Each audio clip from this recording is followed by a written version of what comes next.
नाही, त्या दोघा भावांनी एकत्र यावं आणि प्रत्येक कुटुंबाने एकत्र यावं याकरता आमच्या पांडुरंगाकडं प्रयत्नच आहे. आणि असं आहे की त्या दोघांनी एकत्र येऊन काय परिणाम होईल शेवटी लोक ठरवतील. लोकशाहीमध्ये जनता सर्वोच्च असते, जनतेपेक्षा कोणी मोठं नसतं. दोघा भावांनी एकत्र येण्याला आमच्या शुभेच्छा आहेत. राजकीय घडामोडी घडतील, काय पुन्हा पदं जातील, सत्तांतर होईल, काय असं मोठा परिणाम होणार आहे त्याच्यामध्ये मुंबई महानगरपालिकेमध्ये नक्कीच थोडाफार परिणाम होणार. पण शेवटी मी परत सांगतो आहे की महायुतीच्या सरकारमध्ये जनतेने महायुतीला कौल दिलेला आहे. त्यामुळं आता उद्धवसाहेब आणि राजसाहेब भाऊ म्हणून जर एकत्र येत असतील तर कुटुंब एकत्र येण्याला आमच्या शुभेच्छा आहेत. आता त्याचा किती परिणाम स्थानिक स्वराज्य संस्थेच्या निवडणुकीमध्ये दिसून येतो हे निवडणुका संपल्यानंतर निकालानंतर कळेल. वाटणार का नाही हा प्रश्न येणार हे मला माहीत आहे, म्हणूनच मी सांगतो आहे. बहीण भाऊ असतील हे सगळे एकत्र नांदले पाहिजे, एकत्र असलं पाहिजे. कुटुंब म्हणून एकत्र येण्याकरता प्रत्येकाचं हे असतं ना, कोण म्हणतं की कुटुंबामध्ये विध्वंस निर्माण व्हावा. सर्वांनी एकत्र आलं पाहिजे ही आमची भावना आहे. आता तुम्ही विठ्ठलाला साकडं घातलं की अजित पवारांनी पुढच्या वर्षीची मुख्यमंत्री म्हणून पूजा करावी, तर एका वर्षामध्ये काय असा महाराष्ट्रामध्ये चमत्कार घडणार आहे आणि मुख्यमंत्री अजित पवारांना मिळणार आहे? मी भक्त म्हणून माझं साकडं पांडुरंगाला घालण्याचा मला अधिकार आहे. मी पांडुरंगाच्या चरणी जो कोणी जातो तो, आता हे शेतकरी वर्ग आहे, हे काय मागतायत की बाबा आबादानी होऊ दे, ओला दुष्काळ पडू देऊ नको, सुका दुष्काळही पडू देऊ नको, आमचं दूध दुभतं घरानं हे सगळं भरभरून धान्याची रास येऊ दे, हे शेतकऱ्याचं मागणं असतं. तसं मी पण माझं साकडं घातलं आहे. आता राजकीय दृष्टिकोनातून साकडं घालताना मी माझ्या नेत्यांनी महाराष्ट्राचं सारथ्य करावं आणि त्यांनी पांडुरंगाची शासकीय महापूजा करावी एवढं मागणं मागितलं असेल तर पांडुरंग तो ऐकेल. आता काय उलथापालथ होईल हे शेवटी मर्जी पांडुरंगाची. एकीकडे भाऊ एकत्र येत असताना दुसरीकडे राणे बंधू मात्र एकमेकांवर चिखलफेक करतात. कुठेतरी राजकारणाची पातळी घसरली. आता बघा कसं आहे की कोणी काय बोलावं, कोणी काय ट्विटर वार करावा. भाऊ एकत्र राहिले पाहिजे हा तर हिंदू धर्माचा संस्कार आहे. म्हणजे भरत नावाचा सावत्र भाऊ राम ज्यावेळेस अयोध्येत जातो त्यावेळेस नंदीग्रामला रामाच्या पादुका डोक्यावर घेऊन तिथे तो गादी चालवतो. हे जर हिंदू धर्मातलं सहिष्णुतेचं उदाहरण असेल तर हिंदू धर्म खतरे में है म्हणणारे माननीय मंत्री नितेश राणे साहेब यांनी आपल्या थोरल्या भावाचं तरी ऐकावं. सख्या तुम्ही प्रभू श्रीरामाचं नाव घेता, रामाचं नाव घेता, जय श्रीराम म्हणता, मग बाबा रामाचा आदर्श भरतानी घेतला आणि भरत तर सावत्र भाऊ होता. ते दोघं भाऊ सावत्र असून एकत्र नांदू शकतात की मला राजपाट नको आहे. एवढाच आदर्श त्यांनी घेतला तरी हिंदू धर्माच्या बऱ्याच व्याख्या समजल्या असं हरकत. हां, मी आमदार जरी असलो तरी मी एक साधारण पांडुरंगाचा वारकरी म्हणून आलो. माझ्या परिवारामध्ये माझ्या आजोबांपासून पंढरीची वारी होती. दर्शन रांगेमध्ये आम्ही साकोलीपासून मंगळवेळ्यापासून लागत होतो आणि ज्ञानेश्वर सभामंडपामध्ये 7-8 मजले जे आहेत ते चढूनच मग पांडुरंगात दर्शन घेत होतो. टोकन दर्शन सिस्टीम काय आहे हे पाहण्याकरता मी स्वतः टोकन दर्शन घेतलं. काही दिवसांपूर्वी आमचे सगळे सहकाऱ्यांनी ते टोकन सिस्टीम ऑनलाईन बुकिंग केली. त्यामध्ये काय काय सुविधा आहेत, काय काय अभाव येऊ शकतो, कारण आता आषाढ वारी जवळ आलेली आहे. आता 10-12 लाख लोक पंढरपुरात येतील. पण ज्या पद्धतीनं स्वच्छता पाहिजे, ज्या पद्धतीनं तिथं वारकऱ्यांना त्रास होणार नाही याचे, कारण मोठे मोठे टेंडर येतात, मोठा पैसा संस्थान खर्च करते.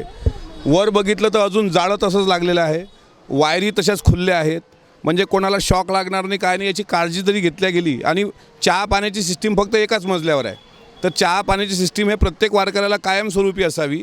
आणि तिरुपतीच्या धर्तीवर जर आपण टोकन सिस्टीम करतोय तर अजूनही सुविधांचा प्रचंड अभाव आहे. तो अभाव दूर करण्याकरता मी स्वतः विठ्ठल रुक्मिणी मंदिर संस्थान समितीला आता पत्रव्यवहार करणार आहे आणि अधिवेशन तोंडावर आहे. त्यामुळं वारकऱ्यांची कुठं गैरसोय होऊ नये. सहज एक मात्र नक्की झालं की 20 तास जे दर्शन रांगेत लागतात आणि जो त्रास होतो ते सहज सुलभ त्यांना, म्हणजे फॅनची व्यवस्था वगैरे आहे, पण स्वच्छतेचा अभाव मात्र अजूनही आहे. बऱ्याच लोकांना तंबाखू खाऊन थुकण्याचा म्हणजे सवय असते. तिथं स्वच्छतेसाठी लेबर, चतुर्श्रेणी कर्मचारी जास्तीत जास्त असावे. कुठंही त्यांची गैरसोय होऊ नये याकरता संस्थांनी पण काळजी घ्यावी. टोकन व्यवस्थेची सिस्टीम चांगली आहे. मी माझ्या सहकुटुंब दर्शन रांगेतूनच पांडुरंगाचं प्रामाणिकपणे दर्शन घेतलं. VIP कल्चर मला असं वाटते जरा बाजूला ठेवली तर लोकांनाही वाटेल जनतेला की बाबा आम्ही पण भक्त आहो ना, हे काय लय श्रीमंत भक्त म्हणजे लय स्टँडर्ड भक्त, यांना कुठलं शिंग फुटले होत, शेवटी आम्ही पण हाडामासाची माणसं आहेत. म्हणून आम्ही आज लेकरा बाळांसह पांडुरंगाचं सहकुटुंब रांगेत लागून आमदार साहेब आज काय साकडं विठ्ठलाला घातलं? खरं तर दरवर्षी सहकुटुंब पांडुरंगाच्या दर्शनाला मी येत असतो आणि यावर्षीसुद्धा तो योग आला. आज दशमीचा योग आहे आणि आम्ही सहकुटुंब पांडुरंगात दर्शन घेतलं. दर्शन घेताना प्रत्येक भक्त साकडं घालत असतो आणि माझं साकडं काय हे तुम्हाला चांगल्या पद्धतीने माहीत आहे, पण तरी मी सांगतो. माळेगाव सहकारी साखर कारखान्याची जी चुरशीची निवडणूक होते आहे असं दाखवलं जातं आहे, ती निवडणूक अजितदादा प्रचंड मताधिक्यानं जिंकून गोरगरिबाला कष्टकऱ्याला न्याय देण्याकरता जे प्रामाणिक प्रयत्न करत आहेत त्यांच्या हाताला बळ येऊ. शासकीय महापूजा पांडुरंगाची अजितदादांच्या हस्ते पुढच्या वर्षी सपत्नीक घडो आणि महाराष्ट्राचा शेतकरी हा ओला दुष्काळ असेल, कोरडा दुष्काळ असेल, या आसमानी सुलतानी संकटात न अडकता त्याला त्याची भरभरून आबादानी हो, हेच साकडं आणि प्रत्येकाच्या परिवाराला पांडुरंगाने सुखासमाधानानं आशीर्वाद द्यावा आणि या महाराष्ट्रावर कुठलंही संकट येऊ नये हे साकडं मी पांडुरंगाला घातलं. कॉरिडॉरच्या बाबतीत काल रात्रीपासून मी स्वतः अनेक व्यापाऱ्यांशी चर्चा केली. अनेक व्यापाऱ्यांच्या दुकानावर कॉरिडॉरला विरोध असल्याचं लिहिलं गेलेलं आहे.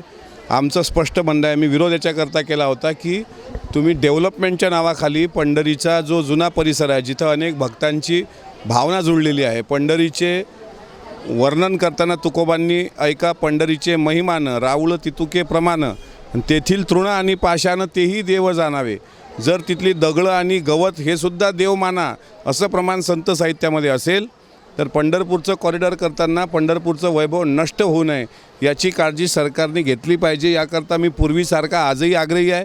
मल्लिकार्जुन मंदिर सर्वात जुनं मंदिर आहे इथे, होळकरवाडा या पंढरीचं वैभव आहे, ताकपिठे विठोबाचं मंदिर आहे, याला धक्का लागणार नाही याची काळजी घेऊन छोट्या छोट्या व्यावसायिकावर पण अन्याय होणार नाही. नाहीतर काय, ज्यांनी लीजवर ते भाडेपट्ट्यावर दुकानं घेतलेली आहेत त्याच बिचारा गोरगरिबांचं नुकसान याच्यामध्ये होते. मूळ मालकाला त्याचा मोबदला मिळतो आहे, पण कॉरिडॉरच्या नावाखाली पंढरी उद्ध्वस्त होऊ नये याकरता माझा विरोध कायम राहील. दुसऱ्या बाजूला आपल्यासोबतच सरकारमध्ये असणारे भाजपचे आमदार गोपीचंद पडळकर हे सैराट करण्यासाठी बक्षीस लावतात. नक्की काय चाललंय सरकारमध्ये?